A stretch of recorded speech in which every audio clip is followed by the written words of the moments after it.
Hello विद्यार्थियों, super concept classes में एक बार फिर से आप सभी विद्यार्थियों का बहुत बहुत स्वागत है।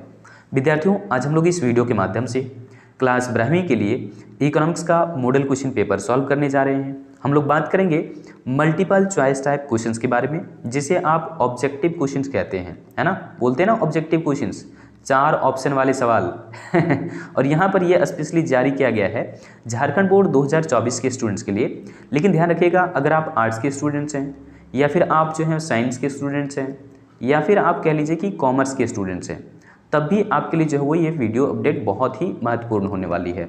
हम ऐसा इसलिए कह रहे हैं क्योंकि हम हर एक प्रश्न पर डिटेल में बात करने वाले हैं, लेकिन यहाँ पर हम केवल हिंदी मीडियम में बात करेंगे। इंग्लिश मीडियम के लिए हम एक अलग सी वीडियो अपडेट आपको जरूर देंगे। सारा कंटेंट हम यहाँ पर हिंदी मीडियम से कर चुके हैं, ठीक है। तो यहाँ पर ध्यान रखिएगा, आपके पास अभी जो समय है उसे आप यूटिलाइज कर लीजिए। आपके 3 बड़े हथियार हैं, 3 बड़े औजार हैं, इसे आप यूटिलाइजेशन बहुत बेहतरीन तरीके से करिए, क्योंकि हम इन्हीं कंसेप्ट के साथ क्वेश्चंस की शुरुआत भी करेंगे। आपके पास जो कलम, कॉपी और किताब है, ये आपके लिए औजार है, ठीक है। तो आपका जो कलम, कॉपी और किताब है, इसी के बारे में हम कहते हैं कि कलम, कॉपी और किताब यही पूरे करेंगे आपके ख्वाब। सो चलिए शुरुआत करते हैं हम पहले क्वेश्चन से। यहाँ पर देखेंगे पहला क्वेश्चन क्या लिया हुआ है। पहला क्वेश्चन जो दिया हुआ था मॉडल क्वेश्चन पेपर में, वो क्या है कि निम्नलिखित में से किस वक्र के बारे में पूछ रहा है कि किस वक्र से संसाधनों का उत्तम विनिधान से 2 वस्तुओं की अधिकतम संभावित उत्पाद संयोग को दर्शाया जा सकता है। मतलब कि अधिकतम कितना उत्पादन हो सकता है, मतलब कि संभावना की बात कर रहे हैं। तो क्वेश्चन तो आराम से पकड़ में आ रहा है और हम आंसर लगा देते हैं उत्पादन संभावना वक्र। लेकिन ये उत्पादन संभावना वक्र क्या है, यहाँ पर जानिए। सबसे पहले उत्पादन संभावना वक्र एक वक्र है, कुछ भी नहीं है। क्या है? सिर्फ एक वक्र है जो 2 वस्तुओं के, कितनी वस्तुओं के? 2 वस्तुओं के उन विभिन्न तरह के संयोगों या संभावनाओं को दिखलाता है जिसे दी गई तकनीक और संसाधनों के कुशलतम प्रयोग द्वारा उत्पादन किया जा सकता है। मतलब कि अगर तकनीक हमारे पास दिया हुआ है, संसाधनों की मात्रा दिया है, तो संसाधनों को बेहतर तरीके से प्रयोग करके, कुशलतम उपयोग करके हम 2 वस्तुओं का देश में उत्पादन कर रहे हैं। तो हमें पता चल जाना है ना कि किस वस्तु का उत्पादन हम ज़्यादा कर रहे हैं, किसका कम कर रहे हैं। अगर एक की मात्रा बढ़ाएंगे तो दूसरी की मात्रा को घटाना भी पड़ेगा। ऐसी स्थिति में ही हम देखते हैं उत्पादन संभावना वक्र को। तो अगर यहाँ पर आप देखें तो उत्पादन संभावना वक्र का जो आकार होता है वो सामान्यतः होता है इस ढंग से, कनकेव, ठीक है, जिसे हम अवतल कहते हैं। क्या कहते हैं कि मूल बिंदु की ओर ये क्या है, कनकेव है, यानी कि अवतल है। कनकेव हम लिख भी देते हैं यहाँ पे, देखो कनकेव, यानी कि हिंदी में क्या कहते हैं, अवतल। लेकिन अवतल होने के पीछे रीजन क्या है, किस वजह से जो है अवतल होता है। तो यहाँ पर ध्यान रखिएगा, ये जो पॉइंट है ना वाई एक्सिस पर, ये पॉइंट दिखा रहा है वाई वस्तु का अधिकतम उत्पादन, यानी कि वाई क्या है यहाँ पर, मैक्सिमम है। वाई एक्सिस पर जो वाई गुड्स लिखा जाएगा, जिस भी वस्तु का नाम, उस वाई वस्तु का उत्पादन यहाँ पर क्या दिखा रहा है, अधिकतम। लेकिन इसी टाइम में एक्स का उत्पादन क्या होगा, 0। ये क्या दर्शा रहा है, तो ये पॉइंट दर्शा रहा है एक्स का उत्पादन यहाँ पर मैक्सिमम हो जाएगा। एक्स का क्या हो जाएगा, प्रोडक्शन मैक्सिमम हो जाएगा।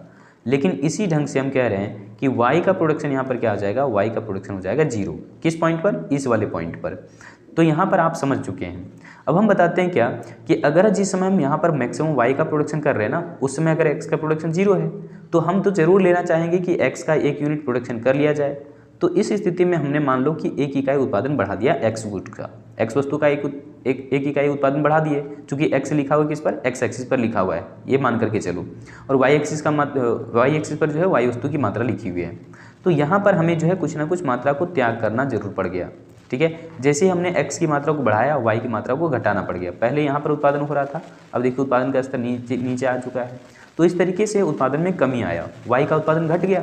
तो यहाँ पर एक्स की अतिरिक्त इकाई लेने के लिए वाई की जितनी मात्रा का त्याग किया जाता है ना, उसको हम लोग कहते हैं मार्जिनल अपॉर्चुनिटी कॉस्ट, यानी कि MOC। और मार्जिनल अपॉर्चुनिटी कॉस्ट का मतलब है कि हम एक्स की मात्रा में परिवर्तन लाए और इसकी वजह से जो है वाई की मात्रा में भी कुछ ना कुछ परिवर्तन देखने को मिला। हमने क्या किया, एक्स की मात्रा को बढ़ाया और वाई की मात्रा को घटाया। तो घटाया तो यहाँ पर आप घटाव लगा दो थोड़ा सा, यानी कि साइन नेगेटिव, ताकि पता चले कि वाई का जो है मात्रा कम हुआ है, ठीक है ना। तो यहाँ पर हम किस ढंग से लिखेंगे, सो ध्यान दीजिए।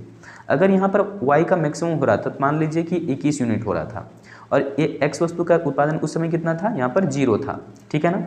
लेकिन जैसे ही हम x वस्तु का 1 इकाई उत्पादन करना शुरू कर दिए तो y का उत्पादन मान करके चलो कि 20 से घट करके 21 से घट करके 20 आ गया। तो यानी कि y में चेंजिंग कितने का दिख रहा है, पहले 21 था अब 20 है, तो चेंजिंग दिख रहा है 1 का। और x में कितने का चेंजिंग दिख रहा है, केवल 1 का, क्योंकि x पहले कितना था 0, अब कितना हो जा रहा है 1। तो यहाँ पर 1:1 हो जाएगा इसका जवाब। मतलब कि हम ऐसे लिख सकते हैं मार्जिनल अपॉर्चुनिटी कॉस्ट को 1:1, यानी कि x वस्तु की एक अतिरिक्त इकाई लेने के लिए y वस्तु की 1 इकाई का त्याग किया गया। इसी ढंग से जब हम यहाँ पर जाते हैं, मान लो कि हम 1 से कर दिए 2, x वस्तु की मात्रा को फिर से हमने बढ़ा दिया, लेकिन कितना बढ़ाया, केवल 1 इकाई। एक तो पहले से ही उत्पादन कर रहे थे, 1 इकाई और कर दिए, जिसकी वजह से टोटल जो है x वस्तु का उत्पादन 2 इकाई होना शुरू हो गया।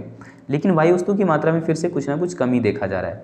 और इस बार कमी अगर ऐसा हो गया कि पहले 20 से आए थे 21 से आए थे 20 पर, अब 20 से आ गया 18 पर, तो यहाँ पर यानी कि त्याग कितने का हुआ, 2 का।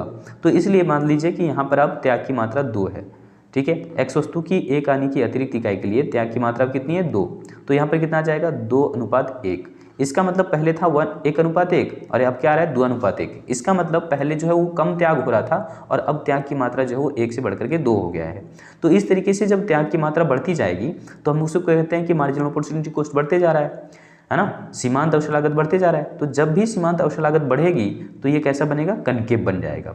अच्छा, इसके उल्टा भी हो सकता है, क्या ऐसा हो सकता है कि कन्वेक्स बने, बिल्कुल कन्वेक्स भी बन सकता है इस ढंग से। यहाँ पर शॉर्ट में देख लीजिए, यहाँ पर ऐसे कन्वेक्स बन सकता है, लेकिन कब बनेगा, जब मार्जिनल अपॉर्चुनिटी कॉस्ट ना घटते हुए बनेगा, उस टाइप ये कैसा बनता है, कनकेव यानी कि उत्तल। लेकिन सीधी रेखा भी बन सकता है, लेकिन सीधी रेखा कब बनेगा, जब मार्जिनल अपॉर्चुनिटी कॉस्ट स्थिर रहेगा, तो ये बिल्कुल सीधी रेखा बनेगा, यानी कि जब MOC क्या रहेगा, कॉन्स्टेंट रहेगा। तो वैसी दशा में जो है MOC वैसी दशा में PPC कैसा बनता है, बिल्कुल सीधी रेखा बन जाती है।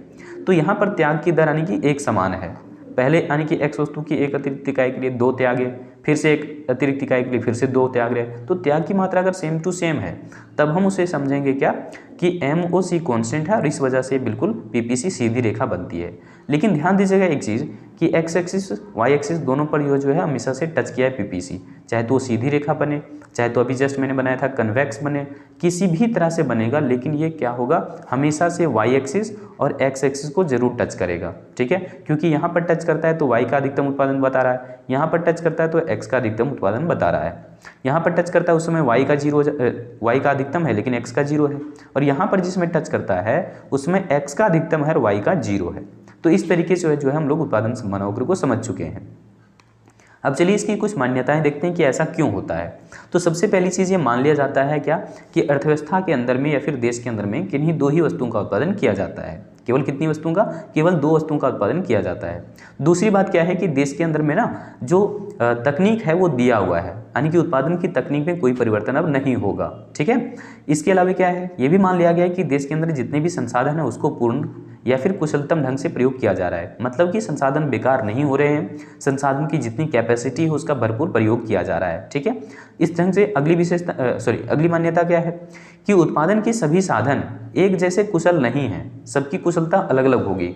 मान लो कि हम अगर इकोनॉमिक्स में ज़्यादा माहिर हैं तो इकोनॉमिक्स अच्छे से पढ़ा सकते हैं, लेकिन हमें जो है फिजिक्स नहीं आता तो हम फिजिक्स उतने अच्छे से नहीं पढ़ा सकते। हो सकता है पढ़ा तो सकते हैं लेकिन उतने अच्छे तरीके से नहीं पढ़ा सकते।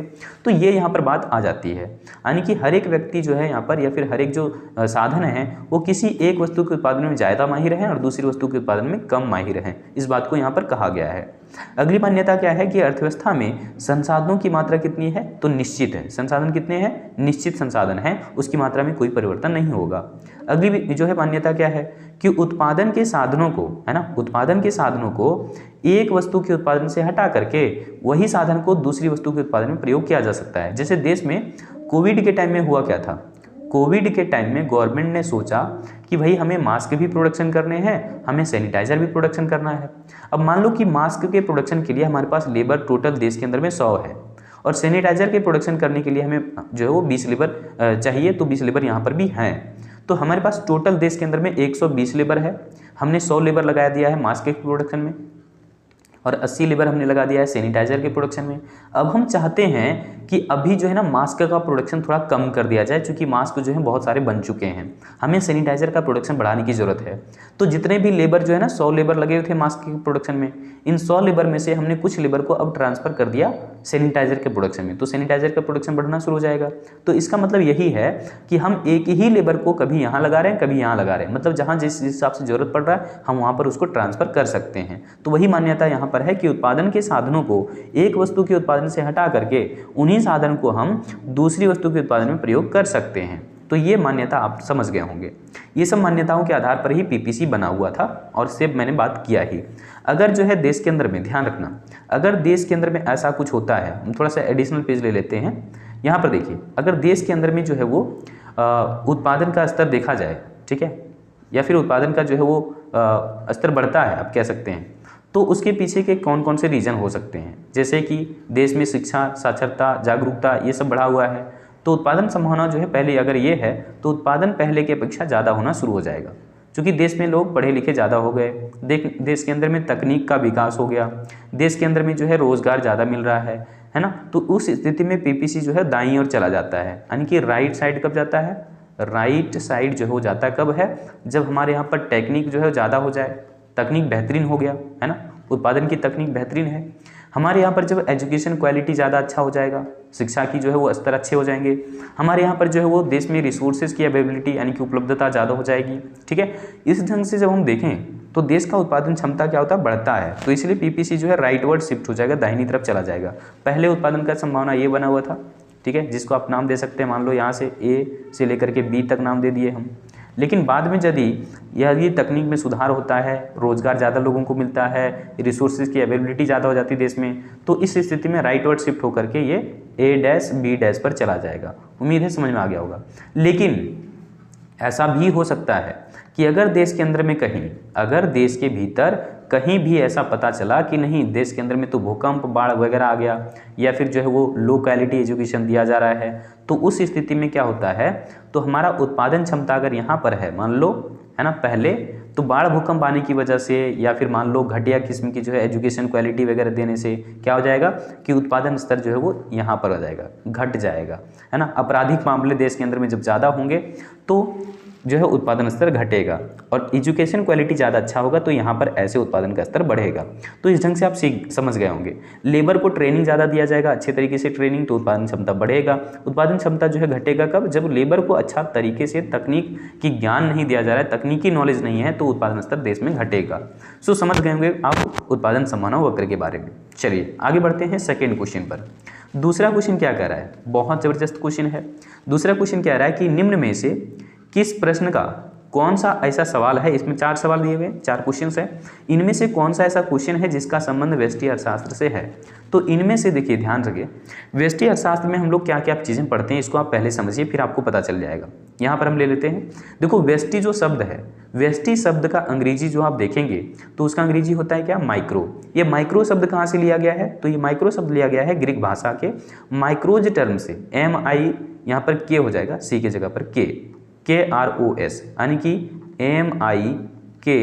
MIKROS। और इस माइक्रोज का अर्थ क्या हो जाता है, माइक्रोज का अर्थ होता है छोटा। तो यहाँ पर आप अर्थ समझ गए हैं।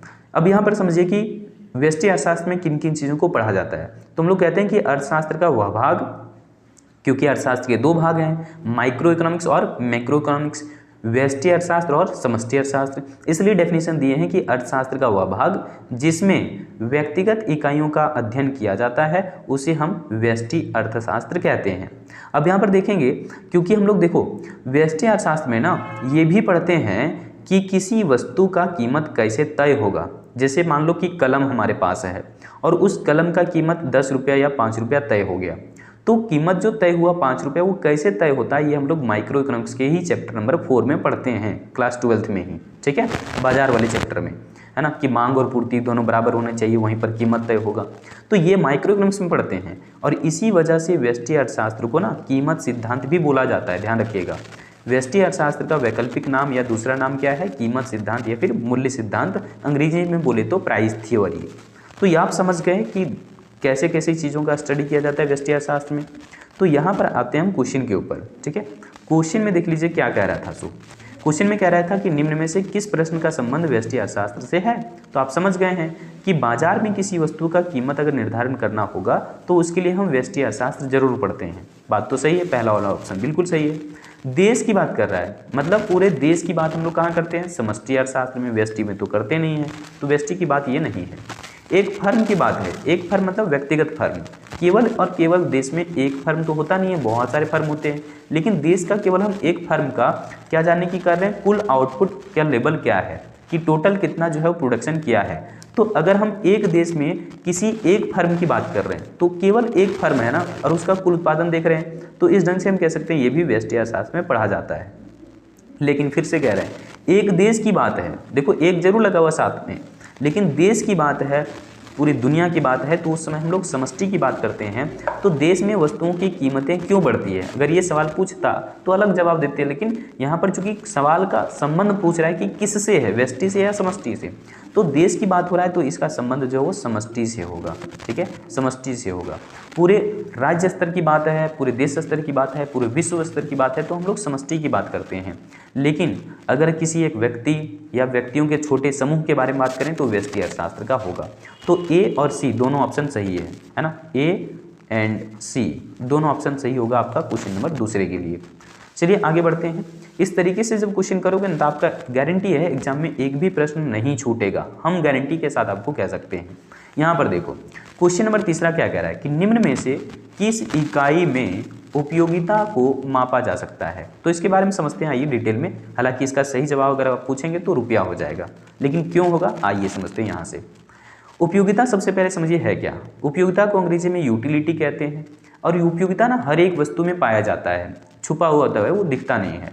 तो कहते हैं कि किसी वस्तु के अंदर छुपा हुआ वह गुण जो मानवीय जरूरतों को या मानवीय आवश्यकताओं को संतुष्ट करता है उसे हम उपयोगिता कहते हैं। जैसे कपड़े में बदन ढकने की क्षमता है, तो जैसे अभी ठंड का दिन है, ठंड में हमने क्या किया, स्वेटर पहन लिया, तो इसका मतलब स्वेटर पहनने के बाद हमें थोड़ी सी गर्माहट महसूस होने लगती है।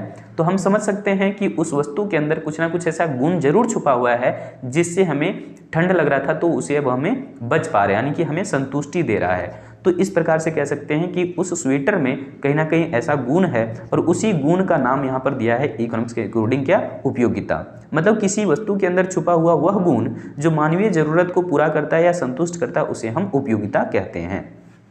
देखिए वैसे तो उपयोगिता को मापा नहीं जा सकता, लेकिन उपयोगिता की माप की इकाई जो है लोग बताते हैं यूटिल, यानी कि जितने भी बड़े बड़े अर्थशास्त्री हैं वो लोग कहते हैं कि किसी वस्तु से मिलने वाली संतुष्टि को हम यूटिल में बताएंगे। जैसे हम लोग जब कोई वस्तु खरीदते हैं तो केजी में बताते हैं, है ना। कोई वस्तु मान लीजिए कि तरल पदार्थ है तो लीटर में बताते हैं, कपड़ा है तो मीटर में बताते हैं, वो तो ठीक है, लेकिन हम कैसे अपनी खुशी को मापें, कैसे हम अपनी संतुष्टि स्तर को मापें कि हमें कितनी संतुष्टि मिली, तो इसके लिए टर्म यूज किया जाता है यूटिल। तो ध्यान रखिएगा ये यूटिल टर्म प्रयोग किया गया है उपयोगिता की माप की इकाई के लिए, यानी कि उपयोगिता की जो माप की इकाई है वो यूटिल है। और इस यूटिल शब्द का सबसे पहले प्रयोग किया था प्रोफेसर फिशर ने। ठीक है, फिशर का इंडेक्स नंबर भी हम लोग पढ़ते हैं क्लास 11 में। तो यहाँ पर यूटिल शब्द का सबसे पहले प्रयोग किया था प्रोफेसर फिशर ने।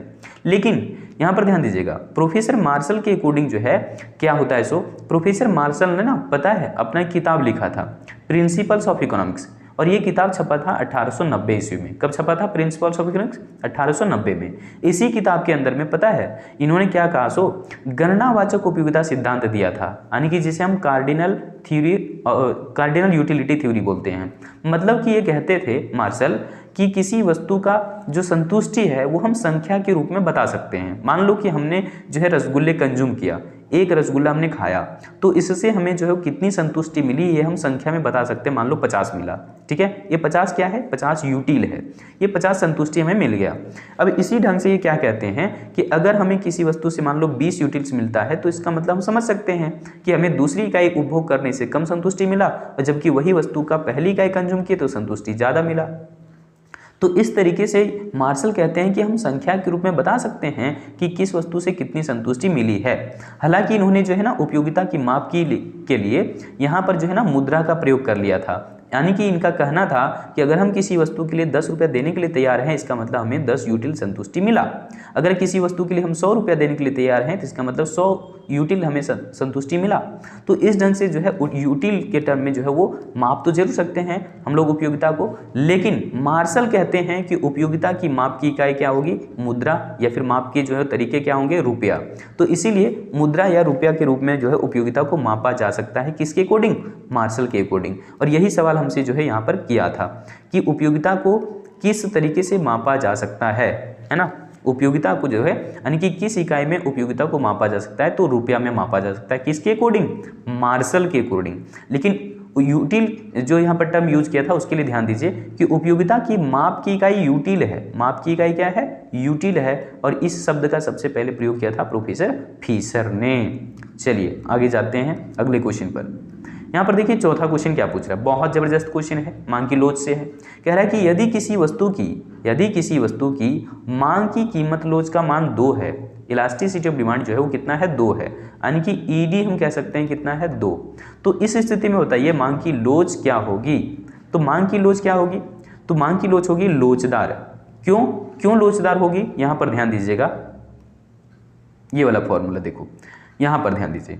हमने लिया है मांग की लोच का मान अगर अनंत होगा, मांग की लोच अगर इन्फिनाइट निकल रहा है तब आपका हो जाएगा पूर्णतः लोचदार। अगर मांग की लोच इकाई से अधिक निकला तो क्या हो जाएगा, सापेक्षिक लोचदार, जिसको आप लोचदार भी कह सकते हैं, अधिक लोचदार भी कह सकते हैं इसको, ठीक है।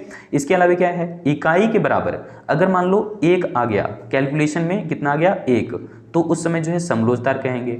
इकाई से कम आ गया मांग की लोच तो क्या कहेंगे, सापेक्षिक बेलोचदार, या फिर केवल आप बेलोचदार भी कह सकते हैं, या फिर कम लोचदार भी कह सकते हैं। इसके अलावा है शून्य, तो जब आपका नॉमरिकल वैल्यू 0 आ जाएगा मांग की लोच का मान, तो उस समय हम लोग कहेंगे पूर्णतः बेलोचदार मांग, ठीक है। तो ध्यान रखिएगा पहला और लास्ट वाला, पहला जो है वो और लास्ट वाला वो, ये दोनों जो है एमसीक्यू में देखने को आपको मिल सकते हैं, बाकी आपको नॉमरिकली बनाना पड़ेगा, उसी समय आएगा केवल, ठीक है। ज़्यादातर केस में मैंने देखा है। लेकिन इलास्टिसिटी ऑफ डिमांड है क्या, देखिए मूल्य में परिवर्तन होता है ना। हम लोग जानते हैं कि मूल्य जो है ना बढ़ जाने से मांग की मात्रा घट जाती है, और उल्टा भी हम लोग समझते हैं कि मूल्य घट जाने पर मांग की मात्रा बढ़ जाती है। ये हम लोग मांग के नियम में पढ़ चुके हैं कि मूल्य बढ़ने पर मांग घटेगा, मूल्य घटने पर मांग बढ़ेगा। लेकिन मांग की लोच में क्या बताता है कि मूल्य कितना बढ़ने से मांग कितना घटेगा, कितना की बात कर रहे हैं, यानी कि क्वांटिटेटिव में बात करें, मात्रात्मक रूप में बात कर रहे हैं। मूल्य कितना घटेगा और उसकी वजह से मांग कितना बढ़ेगा, इस बात की हम लोग जो है अध्ययन करते हैं कहाँ पर, मांग की लोच में। लेकिन मूल्य बढ़ेगा तो मांग घटेगा, ये कहाँ पढ़ते हैं, मांग के नियम में। लेकिन मांग कितना घटेगा या मांग कितना बढ़ेगा, इसका हम अध्ययन करते हैं मांग की लोच में। फर्क समझ में आ रहा है, मतलब कि हम मांग की लोच को कहेंगे मात्रात्मक के साथ साथ गुणात्मक कथन, क्योंकि ये गुण तो बता ही रहा है कि एक दूसरे के ऑपोजिट डायरेक्शन में होगा, लेकिन कितना ये चेंजिंग आएगा और उसकी वजह से ये कितना चेंजिंग आएगा, इस बात को हम लोग स्टडी करते हैं मांग की लोच में। समझ आ गया होगा। तो यहाँ पर ध्यान दीजिए क्या कह रहे हैं, सो कह रहे हैं कि यदि अन्य बातें समान रहे तो, ये अन्य बातें क्या है भाई, जैसे कि उपभोक्ता की आमदनी परिवर्तन नहीं होना चाहिए, उपभोक्ता का आदत फैशन और रुचि में परिवर्तन नहीं होना चाहिए, है ना, समय और मौसम में परिवर्तन नहीं होना चाहिए, प्रचार प्रसार या विज्ञापन में परिवर्तन नहीं होना चाहिए, सरकार की करारोपण नीति में परिवर्तन नहीं होना चाहिए। ऐसा हम क्यों कह रहे हैं, अन्य भी बहुत सारे हैं, हम ऐसा क्यों कह रहे हैं, क्योंकि इन सभी चीज़ों को स्थिर मान लिया गया है मांग के नियम में, और उसी चीज़ को फिर यहाँ पर माना जाता है मांग की लोच में। तो कह रहे हैं कि यदि अन्य बातें समान रहे तो, मतलब सारी चीज़ें जो मांग को प्रभावित करती है उसे स्थिर मान लिया गया है, और केवल यहाँ पर क्या परिवर्तन होगा, मूल्य परिवर्तन होगा, और उसकी वजह से क्या परिवर्तन होगा, फिर मांग परिवर्तन होगा। यानी कि मूल्य में परिवर्तन पहले आएगा और उसकी वजह से मांग में परिवर्तन बाद में होगा। समझ गए या नहीं, मतलब यहाँ पर जो प्राइस है वो इनडिपेंडेंट वेरिएबल है, और डिमांड क्या है, क्वांटिटी डिमांड यानी कि मांग की मात्रा क्या है, डिपेंडेंट वेरिएबल है, यानी कि मांग डिपेंड करेगा कि प्राइस कितना बढ़ा है, ठीक है, प्राइस कितना बढ़ा है या कितना घटा है, उसी के ऊपर डिपेंड करेगा कि मांग हम ज़्यादा लेंगे या कम लेंगे, कितना ज़्यादा लेंगे कितना कम लेंगे। तो यहाँ पर कह रहा है कि यदि अन्य बातें समान रहे तो मूल्य में प्रतिशत परिवर्तन के कारण मांग में कितना एवं किस दिशा में परिवर्तन होता है, इसका अध्ययन ही मांग की लोच है। तो इलास्टिसिटी ऑफ डिमांड का एक सिंपल सा फॉर्मूला है परसेंटेज मेथड के लिए, यहाँ पर हम लोग यूज करते हैं डेल्टा Q%, यानी कि मांग की मात्रा में प्रतिशत परिवर्तन बटे क्या, मूल्य में प्रतिशत परिवर्तन। समझ आ गया होगा। तो पहले प्रतिशत परिवर्तन किस में आएगा, मूल्य में, और उसकी वजह से किस में परिवर्तन आएगा, मांग में। मान करके चलो कि मूल्य जो है वो 10% घट गया, तो 10% घट गया तो लिख दिए मूल्य 10% घटा। जैसे ही मूल्य 10% घटा तो कस्टमर को लगने लगा अरे मूल्य तो सस्ता हो गया, इसकी वजह से मांग ना 50% मान लो कि बढ़ा दिया, या फिर मान लो 40% बढ़ा दिया। यानी कि वस्तु जैसे ही 40% सस्ता हुआ, 40% जो है वो 10% जैसे ही वस्तु सस्ता हुआ, वस्तु 10% सस्ता हुआ, उसकी वजह से मांग जो है वो 40% ज़्यादा किया जाने लगा, मांग की मात्रा बढ़ गई, यानी कि 40%। तो कितना गुना बढ़ा मांग, 4 गुना। तो यही 4 हमारा जो है वो 1 से अधिक आया। तो इस स्थिति में हम लोग कहते हैं अधिक लोचदार मांग, इसी को कहते हैं सापेक्षिक लोचदार मांग, जो कि यहाँ पर आप देख सकते हैं अधिक इकाई से अधिक आता है तो आपका मांग की लोच क्या होगा, सापेक्षिक लोचदार मांग होगा, जैसे कि ये वाला बना आपका। समझ गए होंगे। अगर इस ढंग से कैलकुलेशन में आपका कहीं जो है वो अनंत आ जाता है, इन्फिनाइट, तो क्या हो जाएगा, पूर्णतः लोचदार। अगर जो है 1 से अधिक आता है तो लोचदार, अगर 1 के बराबर आ जाता है तो उस समय जो है वो समलोचदार। ठीक है, इस ढंग से आपको काम करने होंगे। अगर 1 से कम आएगा तो सापेक्षिक बेलोचदार, और 0 आएगा तो क्या होगा, पूर्णतः बेलोचदार। ठीक है, इस स्थिति को ध्यान रखिएगा, यहाँ से कोई ना कोई क्वेश्चन आपको पूछे जा सकते हैं। आते हैं हम लोग अगले क्वेश्चन के ऊपर। अगला क्वेश्चन क्या कह रहा है कि एक उपभोक्ता है, ठीक है, एक उपभोक्ता का अधिमान एक दिष्ट होता है, मतलब संतुष्टि उसकी सेम टू सेम होती है। इस मान्यता के आधार पर एक उपभोक्ता 2 वस्तुओं के निम्न बंडलों में से, बंडल हो गए यहाँ पर बंडल, निम्न बंडलों में से किन बंडलों पर उदासीन होगा। मतलब कि ऐसा बंडल बताइए। देखो बंडल मतलब क्या होता है, बंडल मतलब कि बहुत सारी वस्तुओं का संयोग यहाँ पर बना हुआ है। जैसे कि मान लो कोई संयोग है ए दिया हुआ है। अब इस संयोग में क्या है, 3 और 4। मान लो कि कोई x वस्तु की मात्रा ले रहा है 3 और 4 y वस्तु की मात्रा है। इसी प्रकार से b संयोग में क्या है, x की मात्रा देखो 3 से बढ़ा दिया 6, तो x की मात्रा अगर बढ़ाते हैं हम, मान लो ज़्यादा खरीदारी किए तो y की मात्रा तो घटाएंगे, लेकिन y भी इसने 7 ले लिया है। ये तो गलत संयोग हो गया पहले ही, क्योंकि अगर हम x की मात्रा को 3 से 6 कर दिया, यानी कि x की मात्रा बढ़ाए, तो y की मात्रा तो घटाना चाहिए था। यही ना कंडीशन होता है कि साधन या फिर पैसे हमारे पास सीमित हैं तो उतना ही पैसे में हमें एडजस्टमेंट करना होता है। तो अगर हम एक की मात्रा बढ़ाएंगे तो दूसरी की मात्रा तो घटाएंगे। तो ये जो है यहाँ पर सही कंडीशन नहीं बन रहा। सी के लिए देख लीजिए, सी कॉम्बिनेशन में क्या है, 1 और 2। आने के हम यहाँ पर देख पा रहे हैं कि x पहले कितना था, 3 इकाई डिमांड हो रहा था, और यहाँ पर कितना हो गया 1, यानी कि x की मात्रा घटा है तो y की मात्रा पक्का है बढ़ना चाहिए था। लेकिन देखो 4 से हो गया ये भी 2, मतलब ये भी गलत है। अब चले आइए यहाँ पर डी संयोग को लेते हैं। डी में क्या है, x की मात्रा है मान लो 5 इकाई, मतलब पहले 3 था अब 5 कर दिए, और इसकी तुलना करिए फिर यहाँ पर, मतलब कि यहाँ पर 4 है, यहाँ पर कितना है 2, मतलब कि यहाँ पर क्या देखा कि 3 से हो गया 5, x की मात्रा बढ़ा, 4 से हो गया कितना 2, मतलब ये घटा, मतलब एक बढ़ा और दूसरा क्या हुआ घटा, मतलब ये सही है और ये भी सही है, मतलब ए और डी सही है। तो ए और डी जहाँ पर हो जाएगा वही जवाब हो जाएगा ऑप्शन सी। समझ आ गया होगा। क्योंकि उदासीनता वक्र की बात कर रहा है ना, तो उदासीनता वक्र में क्या देखते हैं, ये एक ऐसा वक्र होता है जो 2 वस्तुओं के विभिन्न संयोगों और संभावनाओं को बताता है, जिसे कंज्यूमर हर एक जगह पर सेम संतुष्टि पाता है। मतलब कि x वस्तु की अगर 1 इकाई ले रहा है और y वस्तु की अगर 10 इकाई ले रहा है तो इसमें संतुष्टि वो यहाँ पर पाएगा। ठीक है, इस हिसाब से यहाँ पर देखेंगे तो अगर डायग्राम में हम दिखाते हैं जो जो सही हुआ उसका जवाब, तो यहाँ पर देख लो x की मात्रा कितनी है 3, तो यहाँ पर हम कर देते हैं x की मात्रा कितनी 3 और y की मात्रा कितनी है 4, कर दिए 4। अब क्या हुआ, इसको हम नाम दे दिए ए बंडल। ठीक है, दूसरा देखो, दूसरा सीधा हम डी बनाएंगे। डी बनाएंगे तो डी में क्या है, x की मात्रा है 5, तो डी तो पहले x की मात्रा तो 3 था, अब 5 होगा तो इधर आएगा 5, हम दिखा दिए x की मात्रा 5। ठीक है, तो y की मात्रा क्या होगा 2, यानी कि यहाँ पर घट जाएगा y की मात्रा। उम्मीद है आप समझ गए होंगे कि ये वाला कॉम्बिनेशन बिल्कुल सही है। तो इसका अगर डायग्राम के लिए कहता तो इसका डायग्राम बिल्कुल ऐसा बनता। ठीक है, लेकिन यहाँ पर अगर एमआरएस पूछता तो एमआरएस का मतलब होता है x वस्तु की एक अतिरिक्त इकाई बढ़ाने के लिए y वस्तु की कितनी मात्रा का त्याग किया गया। ठीक है, सो ध्यान रखिएगा। चलिए आगे बढ़ते हैं।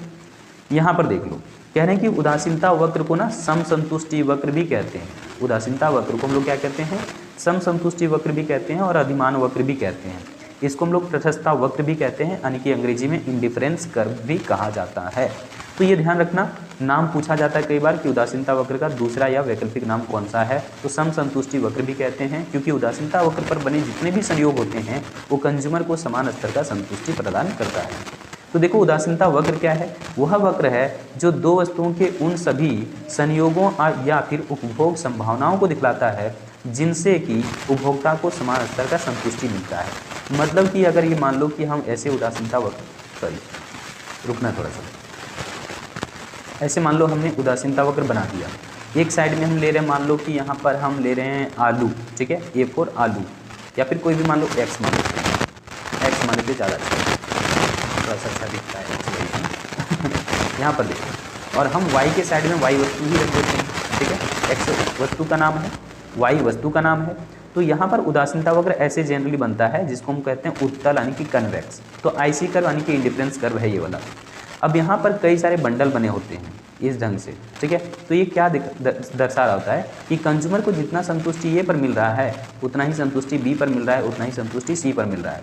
भले ही वो एक्स वस्तु की मात्रा यहाँ पर मान लो 1 इकाई ले रहा है और वाई का मान लो यहाँ पर कि 10 इकाई ले रहा है, ठीक है। जैसे ही वो एक्स की मात्रा को 1 इकाई से कर रहा है 2 इकाई, तो वाई का जो मात्रा है वो कम करना पड़ेगा। पहले अगर 10 ले रहा था तो 8 लेना पड़ेगा। हो सकता है यहाँ पर चले जाए, ठीक है, 3 इकाई कर दिया। तो यहाँ पर देखिए अब, तो यहाँ पर देख रहे हैं पहले का स्पेस ज़्यादा लग रहा है, कितना त्याग किया था 2, हो सकता है यहाँ पर 1 का त्याग हुआ, मतलब मान लो 7। तो इस ढंग से हमने क्या देखा कि ए बी सी पर, है ना, संयोग अलग अलग बने हुए हैं, लेकिन हर एक जगह पर कंज्यूमर को सेम लेवल का संतुष्टि मिलता है। मतलब कि जितना संतुष्टि ए में मिल रहा है उतना ही संतुष्टि बी में और उतना ही संतुष्टि सी में, यानी कि ए बी सी से मिलने वाली संतुष्टि आपस में क्या है, बराबर है। लेकिन यहाँ पर बहुत सारी जो है अन्य चीज़ें आपको जानना होगा जिसके बारे में अभी हम डिटेल में बात करेंगे। सो चलिए आगे जाते हैं। यहाँ पर देखिए कुछ हमने विशेषताएं लिया हुआ है कि उदासीनता वक्र की कौन कौन सी विशेषताएं हैं, यहाँ से भी आपको सवाल किया जाएगा, पक्का है। तो ये बहुत बहुत बहुत बहुत इंपॉर्टेंट है, ठीक है। यहाँ पर देखो क्या कह रहे हैं कि एक उदासीनता वक्र पर बने सभी संयोग जो है वो क्या देते हैं, समान स्तर का संतुष्टि प्रदान करते हैं, एक जैसा संतुष्टि को दिखलाता है। यानी कि हमने जो अभी कहा आपको कि एक उदासीनता वक्र है और इसके ऊपर पर कहीं भी कोई भी बंडल बना हुआ है, चाहे तो यहाँ हो, यहाँ पर हो, यहाँ पर हो, एक उदासीनता वक्र पर ही है सारे। तो यहाँ पर एक उदासीनता वक्र पर बने कोई भी बंडल कंज्यूमर को सेम लेवल का संतुष्टि देगा। यहाँ पर ए बी सी डी आप डाल दीजिए, यहाँ पर लिखा हमने A equal to B equal to C equal to D, यानी कि कंज्यूमर को हर जगह पर संतुष्टि समान ही मिल रहा है, संतुष्टि एक जैसा ही लग रहा है, उसको कहीं भी अलग नहीं लगा। लेकिन दूसरी विशेषता क्या है कि उदासीनता वक्र मूल बिंदु की ओर क्या होती है, उत्तल होती है। मूल बिंदु की ओर क्या होगा, उत्तल होगा। तो आपने देखा है जनरली यहाँ पर तो कन्वेक्स मैंने कहा ही कि उदासीनता वक्र जो होता है वो जनरली कैसा बनता है, इस प्रकार से कन्वेक्स बनता है, ठीक है। इसी को हम लोग कहते हैं उत्तल। ये मूल बिंदु है और इधर ही धंसा हुआ लग रहा है ये, ठीक है। तो इसीलिए हम लोग इसको कहेंगे कन्वेक्स, ठीक है। कन्वेक्स का मतलब क्या है, उत्तल है। कई बार उत्तल नहीं लिखता है बल्कि उन्नतोदर लिख देता है, ध्यान रखना इस बात को, ठीक है ना।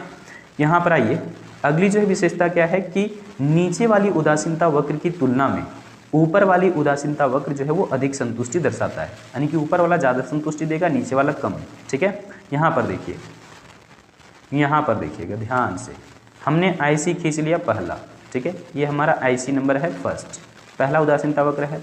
अगर दूसरा उदासीनता वक्र खींचते हैं तो इस प्रकार से होगा, जो कि आपस में क्रॉस करते हुए नहीं होता, आगे बात करेंगे हम। तो ये मान लो कि हमारा जो है IC2 है। इसी ढंग से हम और भी चाहें तो उदासीनता वक्र खींच सकते हैं, ये हमारा IC3 है। तो यहाँ पर हम क्या दर्शाना चाह रहे हैं कि जैसे जैसे उदासीनता वक्र ऊपर की ओर जा रहा है तो इसका मतलब है कि ये ज़्यादा संतुष्टि देता है कंज्यूमर को। ऐसा इसलिए होता है क्योंकि ऊपर जाने पर एक्स वस्तु और वाई वस्तु दोनों की मात्रा को हम बढ़ा सकते हैं, पहले की अपेक्षा ज़्यादा खरीद सकते हैं, ठीक है ना। या फिर दोनों में से किसी एक की मात्रा जहाँ बढ़ा, पक्का है वो ज़्यादा संतुष्टि देगा कंज्यूमर को, क्योंकि ज़्यादा खरीद करके कंज्यूमर ज़्यादा खुश महसूस करता है। ये वाला कंसेप्ट है यहाँ पर। तो ये ध्यान रखना कि ऊपर वाला उदासीनता वक्र ज़्यादा संतुष्टि देगा, ये बाकी यहाँ पर नीचे वाले की तुलना में, मतलब IC1 कम संतुष्टि देता है, उससे ज़्यादा संतुष्टि देगा IC2, उससे ज़्यादा संतुष्टि देगा IC3, मतलब IC3 जो है वो यहाँ पर सबसे ज़्यादा संतुष्टि देता है। IC3 सबसे ज़्यादा संतुष्टि देगा, IC2 कम संतुष्टि देगा IC3 की तुलना में, और IC2 जो है वो ज़्यादा संतुष्टि देगा IC1 की तुलना में। इस प्रकार से आप समझ सकते हैं कि IC3 ज़्यादा संतुष्टि दे रहा है। IC2 कम संतुष्टि दे रहा है, IC1 उससे भी कम संतुष्टि दे रहा है। मतलब सबसे कम संतुष्टि IC1 पर और सबसे ज़्यादा संतुष्टि IC3 पर हो रहा है। ठीक है ना।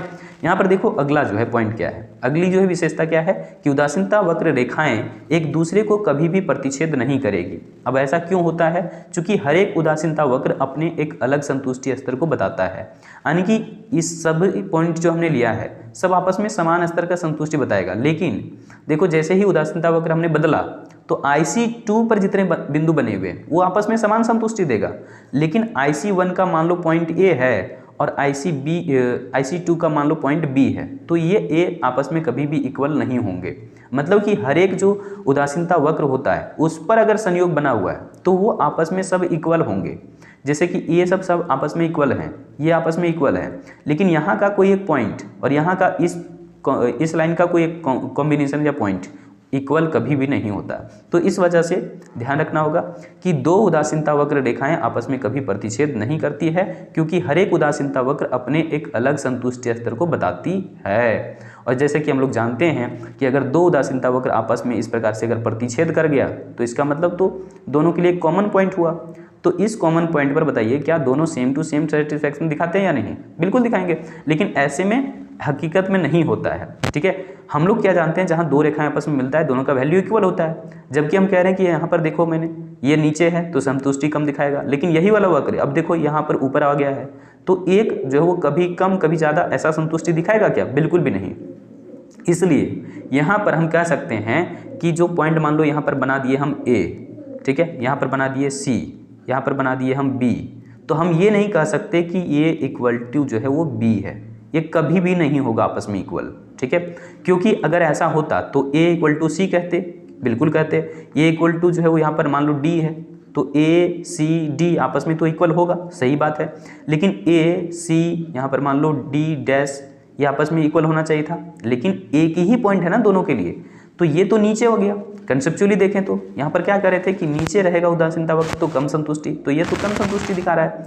यहाँ पर यही वक्र जो है देखो यहाँ पर ऊपर है तो यहाँ पर तो ज़्यादा संतुष्टि दिखा रहा है। तो इस ढंग से कभी भी आपस में बराबर नहीं होते हैं। उम्मीद है समझ में आ चुका होगा। अब देखते हैं हम लोग आखिरी जो है विशेषता क्या है इसकी।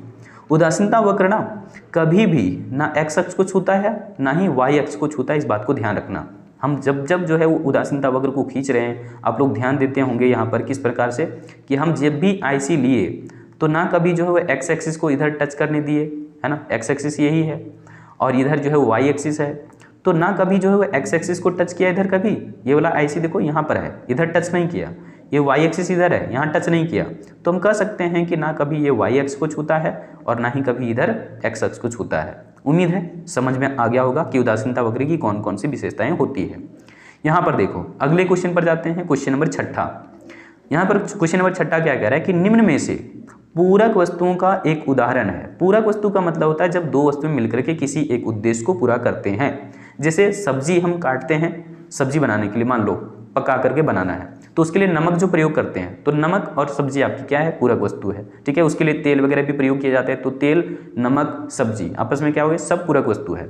जैसे कॉपी और कलम आपस में क्या है, पूरक वस्तु है, वैसे ही कलम और स्याही आपस में क्या होंगे, पूरक वस्तु होंगे। ठीक है ना। लेकिन चाय और कॉफी आपस में क्या है, प्रतिस्थापक वस्तु है या फिर सब्स्टिट्यूट गुड्स है। क्लियर ना। इसी ढंग से कलम और जूते ये तो संबंधित है ही नहीं। और यहाँ पर देखो रसगुल्ला और गुलाब जामुन दोनों तो स्वाद में मीठे ही होते हैं, तो रसगुल्ला लेंगे या फिर गुलाब जामुन लेंगे, थोड़ा सा स्वाद में भिन्नता जरूर आता है लेकिन दोनों हैं, तो इसलिए कह सकते हैं रसगुल्ला और गुलाब जामुन आपस में प्रतिस्थापक है। लेकिन कलम और स्याही क्या है, आपस में पूरक वस्तु है, कॉम्प्लीमेंट्री गुड्स है। चलिए यहाँ पर देखते हैं डेफिनेशन। पूरक वस्तु कौन सी वस्तु होती है भाई, कह रहे हैं कि वह वस्तु जिसे किसी दूसरी वस्तु के साथ ना प्रयोग में लाया जाता है। ठीक है, अगर आप और ओ आपस में बतिया रहे हैं, है ना, कहीं ना कहीं आगे शादी ब्याह का जो है मामला चल रहा है, तो ऐसे में जो है आपस में आप एक दूसरे के लिए क्या हो जाएंगे, पूरक हो जाएंगे। ठीक है, वैसे भी जानते हैं हम लोग पति पत्नी आपस में एक दूसरे के पूरक होते हैं। ठीक उसी प्रकार से यहाँ पर जब कोई, है ना, क्या करें कि वह वस्तु जिसे किसी दूसरी वस्तु के साथ में प्रयोग में लाया जाता है तो हम उसे पूरक वस्तु कहते हैं। ठीक है ना। जैसे हमने कहा चाय और चीनी, मान लो चाय और चीनी क्या आपस में पूरक वस्तु है। ठीक है, इसी ढंग से यहाँ पर देखो हमने एग्जाम्पल लिया है, कॉपी और कलम, कॉपी और कलम आपस में क्या है, पूरक वस्तु। चीनी और चाय आपस में क्या है, पूरक वस्तु। कार और पेट्रोल, हालांकि आजकल बैटरी से भी गाड़ियां चलने लगी है तो बैटरी और कार उसमें हो जाएगा, तो कार और पेट्रोल क्या है, आपस में पूरक वस्तु है। मोबाइल उसी ढंग से सिम कार्ड, मोबाइल और सिम कार्ड क्या है, आपस में पूरक वस्तु है। ठीक है, तो पूरक वस्तुओं की जो मांग होती है वो संयुक्त मांग होती है। संयुक्त मांग मतलब कंबाइंड डिमांड, ज्वाइंट डिमांड, एक ही साथ में मांग किया जाता है दोनों चीज़ों का। जैसे कि कार खरीदे तो पेट्रोल तो लेना पड़ेगा, जूता खरीदे तो मोजा तो लेना पड़ेगा। तो इस तरीके से जो है ज्वाइंट डिमांड होता है, यानी कि दोनों वस्तुओं का डिमांड साथ साथ में किया जाता है। नहीं तो एक किसी वस्तु से आप कुछ भी कर नहीं सकते, दो वस्तुएं साथ में रहेगी तभी कुछ उपाय है। कलम ले लिए लेकिन जो है वो मान लीजिए कॉपी नहीं लिए तो लिखोगे इसमें, व्हाइट बोर्ड में लिखोगे, है ना। तो इस ढंग से जो है वो हम समझ चुके हैं कि दोनों वस्तुओं का जो डिमांड होता है वो कैसा होता है, ज्वाइंट डिमांड होता है, यानी कि साथ में ही मांग किया जाता है, संयुक्त मांग कहते हैं उसको। ठीक है, चलिए अब हम लोग जाते हैं यहाँ पर प्रतिस्थापक वस्तु भी साथ में ही समझ लीजिए, ज़्यादा अच्छा होगा। हो सकता है डेफिनेशन वगैरह पूछ लिया जाए इनसे। तो प्रतिस्थापक वस्तु को हम लोग स्थानापन्न वस्तु भी कहते हैं। प्रतिस्थापक वस्तु का नाम क्या है, स्थानापन्न वस्तु, यानी कि वह वस्तु जिसे किसी दूसरी वस्तु के बदले में प्रयोग किया जाता है। दूसरी वस्तु के बदले में प्रयोग किया जाता है, जैसे कि मान लो हम उसको क्या कहते हैं, स्थानापन्न वस्तु कहते हैं। ये तो क्लियर हो गया। अब यहाँ पर मान लो कि हमें जो है पेप्सी और दूसरा मिल रहा ऑप्शन कोको कोला, तो पेप्सी ना मिला तो हम कोको कोला से काम चला सकते हैं, यही ना। मतलब कि पेप्सी और कोको कोला आपस में क्या है, प्रतिस्थापक वस्तु है या फिर सब्स्टिट्यूट गुड्स हैं। मतलब ये नहीं मिला तो ये सही, हम लोग कहते हैं ना तुम नहीं तो कोई और सही, कोई और नहीं तो और सही, मतलब बहुत सारे ऑप्शंस हैं हमारे पास ऐसे में प्रतिस्थापक वस्तु होता है। जैसे कि चाय नहीं मिला तो हम कॉफ़ी से काम चला सकते हैं, चीनी नहीं मिलता है तो पकवान बनाने के लिए हम गुड़ का प्रयोग कर लेते हैं। घर गाँव में तो होता ही ऐसा, है ना। चीनी नहीं मिलता है तो मम्मी कहती है कि गुड़ लेकर के आ जाओ, पकवान बना देंगे। और गुड़ नहीं मिलता है तो कहती है मम्मी ठीक है चीनी का प्रयोग कर देते हैं। ठीक है, तो इस ढंग से हम लोग कर लेते हैं। रसगुल्ला नहीं मिलता है तो गुलाब जामुन ले लेते हैं, गुलाब जामुन नहीं मिलता है तो रसगुल्ला ले लेते हैं। ठीक है, कोको कोला नहीं मिलता है तो पेप्सी ले लेते हैं, पेप्सी नहीं मिलता है तो कोको कोला ले लेते हैं। मतलब हमारे पास ऑप्शंस होते हैं। ठीक है, तो यहाँ पर हो जाएगा प्रतिस्थापक वस्तु। मान लीजिए कि आपको जो है टूथपेस्ट का एग्जांपल दे दें, तो डाबर रेड पेस्ट नहीं मिला तो क्या करोगे, सेंसोडाइन ले लोगे, तो इस तरीके से, या क्लोजअप ले लोगे। तो चूंकि ऑप्शन बहुत सारे होते हैं। साबुन में मान लीजिए कि लाइफबॉय नहीं मिला, है ना, लाइफबॉय होता है साबुन, नहीं मिला तो क्या करते हैं, डिटॉल परचेज कर लेते हैं। तो इस तरीके से जो है हम लोग समझ चुके हैं प्रतिस्थापक वस्तु क्या होता है। ठीक है, यहाँ देख लीजिएगा, प्रतिस्थापक वस्तुओं की जो मांग होती है वो स्थानापन्न मांग होता है। मतलब ये नहीं मिला तो कोई और सही। ठीक है उस ढंग से। 7वां क्वेश्चन देखिए क्या कह रहा है कि सामान्यतः एक औसत उत्पाद वक्र का आकार होता है। औसत उत्पाद वक्र मतलब एवरेज प्रोडक्ट कर्व। ठीक है, सामान्यतः कैसा होता है भाई, तो इन्वर्टेड यू शेप का होता है, उल्टे यू आकार का होता है। आप समझिए इसको डिटेल में बहुत अच्छे से। हम क्या कह रहे हैं, सो हमने ले लिया मान लो ऐसे करके, ये हमारा उत्पादन का होता है, एवरेज प्रोडक्ट का, और जो है कोस्ट इसके जस्ट नीचे से जाता है, कोस्ट वाला लाइन, ये हमारा होता है क्या, तो यहाँ पर कह लीजिए एवरेज कोस्ट का। मतलब कि जैसे जैसे यहाँ पर उत्पादन आप बढ़ाते जाते हैं, ठीक है, वैसे वैसे लागत आपका क्या होता है, घटते जाता है, घटते जाता है, घटते जाता है। तो जैसे ही उत्पादन यहाँ पर समान हो गया, यहाँ पर लागत भी समान हो गया। तो यहाँ पर देखिए उत्पत्ति ये बढ़ रहा है, यानी कि उत्पादन बढ़ रहा है तो उत्पत्ति का वृद्धि नियम, उसमें लागत घट रहा है तो लागत का ह्रास नियम, यानी कि उत्पत्ति के वृद्धि नियम को लागत का ह्रास नियम कहते हैं। उत्पत्ति के समता नियम को लागत का भी समता नियम कहते हैं। और उत्पत्ति के ह्रास नियम, ह्रास मतलब कमी, उत्पादन में कमी आने लगा तो लागत में देखो वृद्धि होने लगा। तो इस ढंग से हम कह सकते हैं उत्पत्ति का वृद्धि नियम, लागत का ह्रास नियम, उत्पत्ति का समता नियम, लागत का भी समता नियम, उत्पत्ति का ह्रास नियम, लागत का वृद्धि नियम। मतलब कि ये एक दूसरे के ऑपोजिट होते हैं। अगर यहाँ पर आने की औसत लागत का वक्र पूछता तो होता यू शेप का, ठीक है, लेकिन यहाँ पर प्रोडक्ट के बारे में पूछ रहा है तो वो है इन्वर्टेड यू शेप का। उम्मीद है समझ आ गया होगा। चलिए आगे बढ़ते हैं। अगला क्वेश्चन क्या कह रहा है, बहुत ज़बरदस्त क्वेश्चन है भाई, बहुत ज़बरदस्त क्वेश्चन है। पैमाने का जो है वो स्थिर प्रतिफल, लो जवाब यहीं पर छुपा हुआ है। पैमाने का स्थिर प्रतिफल के उत्पादन फलन में यदि साधनों को, यानी कि उत्पादन के सभी साधन परिवर्तन होंगे, यहाँ पर चूंकि प्रतिफल की बात कर रहा है और पैमाना लगा हुआ है, पैमाने का प्रतिफल हमने कहा था दीर्घकालीन उत्पादन फलन है, जहाँ पर उत्पादन के सभी साधन को हम परिवर्तित कर देते हैं। चूंकि दीर्घकाल मतलब बहुत लंबा समय है हमारे पास, तो ऐसे में जो है उत्पादन के सभी साधनों को जो है ना परिवर्तन कितना किया जा रहा है, 2 गुना। तो इससे जो है उत्पादन में वृद्धि कितनी हो जाएगी, 2 गुना, क्योंकि यहाँ पर क्या बोला है, स्थिर प्रतिफल, यानी कि कांस्टेंट रिटर्न्स। कांस्टेंट में क्या होता है कि अगर हम मान लो कि सारे फैक्टर्स को 2 गुना बढ़ाते हैं, ठीक है, 2 गुना मल्टीप्लाई किए, तो यहाँ पर हम क्या करेंगे कि आउटपुट जो हमारा होगा या उत्पादन का जो स्तर होगा उसमें भी 2 गुने का वृद्धि आ जाएगा। ठीक है, ये प्रतिशत में नहीं गुना में होगा। तो हमने जो है वो यहाँ पर 2 गुना साधन बढ़ाया तो हमारा उत्पादन भी 2 गुना बढ़ेगा। अगर हमने इसको 5 गुना किया, ठीक है, सॉरी 5 गुना किया तो हमारा उत्पादन भी 5 गुना होगा। यही हमारा है उत्पत्ति का समता नियम, जिसको हम लोग यहाँ पर स्थिर प्रतिफल भी कहते हैं। अब यहाँ पर एक बात ध्यान रखना, हम अगर ऐसा कुछ कह दें कि नहीं हमने जो है ना फैक्टर्स का जो है ना, मान लो हमने 5% बढ़ाया, उत्पादन के सभी साधनों को हमने क्या किया 5% बढ़ाया, लेकिन हमारा उत्पादन का जो स्तर है, उत्पादन के साधन को तो 5% बढ़ाए, लैंड लेबर कैपिटल सब ने 5% बढ़ा दिया, लेकिन हमारा उत्पादन जो है वो 10% बढ़ गया। इसका मतलब ज़्यादा उत्पादन हुआ, तो इसे हम पैमाने का वृद्धिमान प्रतिफल कहते हैं। पैमाने का वृद्धिमान प्रतिफल यानी कि हमें प्रतिफल ज़्यादा मिल रहा है जबकि साधन में कम ही परिवर्तन किए थे हम। तो इस ढंग से जो है आप समझ गए होंगे, ठीक है। तो अब बढ़ते हम लोग आगे। अच्छा, उल्टा भी ले लीजिए एक बार कि हमने मान लो कि उत्पत्ति के साधनों को 10% बढ़ा दिया, उत्पादन के सभी साधनों को 10% बढ़ाए, लेकिन हमारा जो एक्चुअल में प्रोडक्शन बढ़ा वो 2% मात्र बढ़ा। तो इस ढंग से हम कह सकते हैं इसके क्या, इसे हम उत्पत्ति का ह्रास नियम कहेंगे एक तरीके से, ऐसे होगा साइन। तो यहाँ पर जो है वो पैमाने का क्या हो जाएगा, ये पैमाने का ह्रासमान प्रतिफल, जो कि साधन हमने ज़्यादा बढ़ाया और उपज हमारा कम ही बढ़ा। तो इस ढंग से हम कह सकते हैं इसे पैमाने का ह्रासमान प्रतिफल।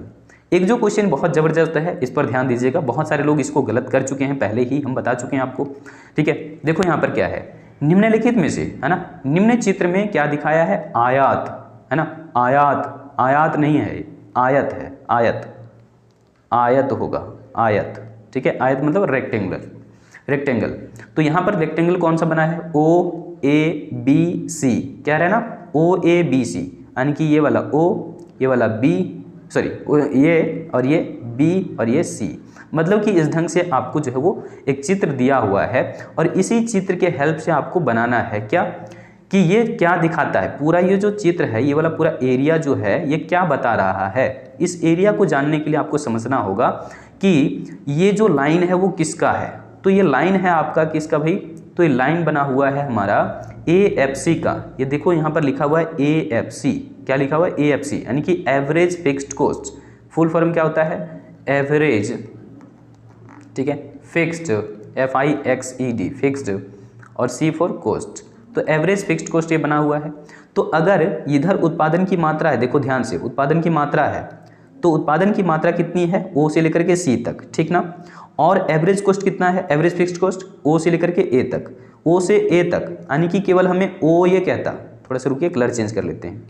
अगर हमें केवल O ये कहा जाता, यानी कि यहाँ से यहाँ तक का केवल कहा जाता, तो O ये का मतलब क्या है, ये O ये हमारा है एवरेज फिक्स्ड कॉस्ट। लेकिन हमारा मात्रा कितना है, OC, यानी कि OC क्या है हमारा, सॉरी OC क्या है हमारा, क्वांटिटी है, क्या है ये, क्वांटिटी है, यानी कि उत्पादन की मात्रा है, ठीक है। अब ध्यान से समझिएगा।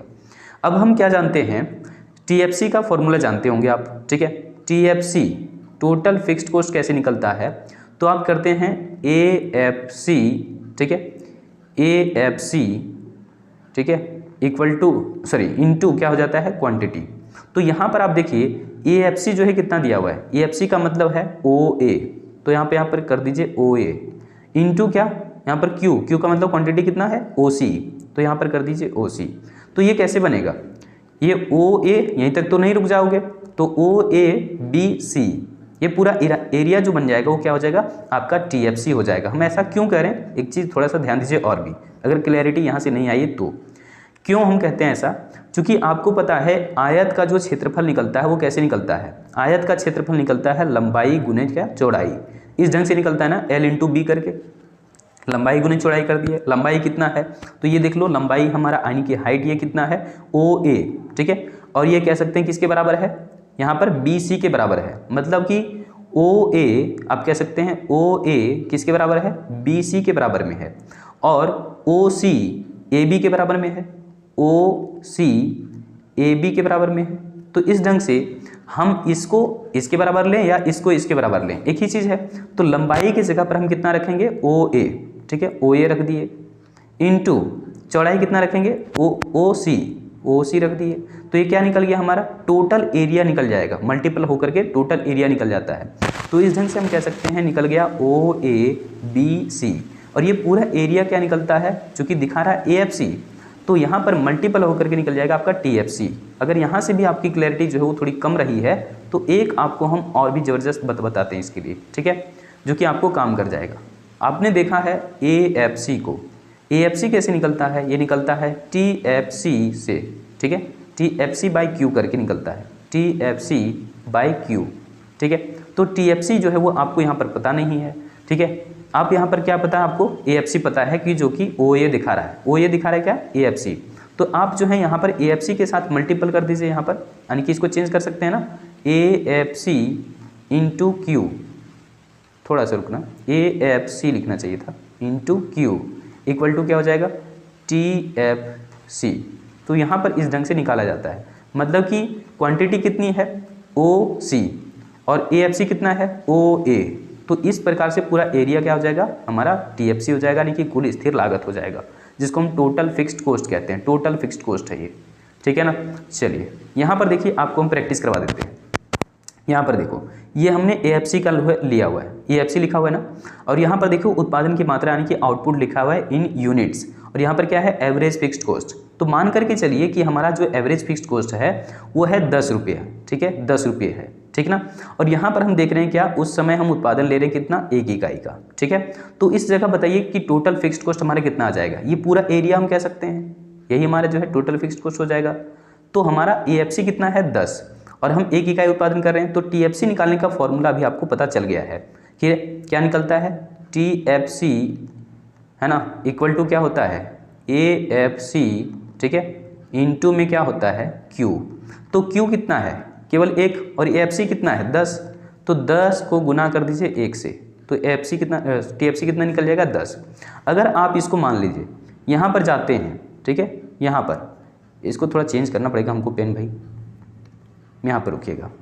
यहाँ पर हमने मान लो 2 इकाई कर दिया उत्पादन, तो उत्पादन जैसे ही 2 इकाई किए यहाँ पर देखिए ये घट गया, ठीक है। यहाँ पर आप मान लो ये वाला पोर्शन आपका कुछ ना कुछ घट जा रहा है, मतलब कि आपने क्या देखा, यहाँ पर 2 इकाई ले रहे हैं अगर हम उत्पादन, और हम देख रहे हैं कि एवरेज फिक्स्ड कॉस्ट हमारा 4000 है, यानी कि ज़्यादा उत्पादन करने पर हमारा AFC घट रहा है, सीधी सी बात है, होता ही है ऐसा। तो यहाँ पर ज़्यादा उत्पादन किए, हमारा जो है AFC घट गया, तो इस समय जो है वो आप AFC देखोगे तो 4 है, तो यहाँ पर फिर से हम निकालते हैं एक बार इसको हटाते हुए थोड़ा सा, यहाँ पर देखो AFC हमारा कितना है केवल 4, और क्वांटिटी कितनी है 2, यानी कि हमारा टोटल फिक्स्ड कॉस्ट कितना आ रहा है 8 रुपया। यानी कि आप देखो यहाँ पर हमारा जो है वो कितना आ रहा था, यहाँ पर हम देख रहे हैं कि हमारा टोटल फिक्स्ड कॉस्ट पहले आ रहा था 10, अब टोटल फिक्स्ड कॉस्ट आ रहा है 8, ठीक है ना। मतलब कि हम देख रहे हैं क्या कि उत्पादन बढ़ाने के साथ टोटल फिक्स्ड कॉस्ट जो है वो घटता है, मतलब कि क्या है, सॉरी एवरेज फिक्स्ड कॉस्ट घटता है, एवरेज फिक्स्ड कॉस्ट घटता है।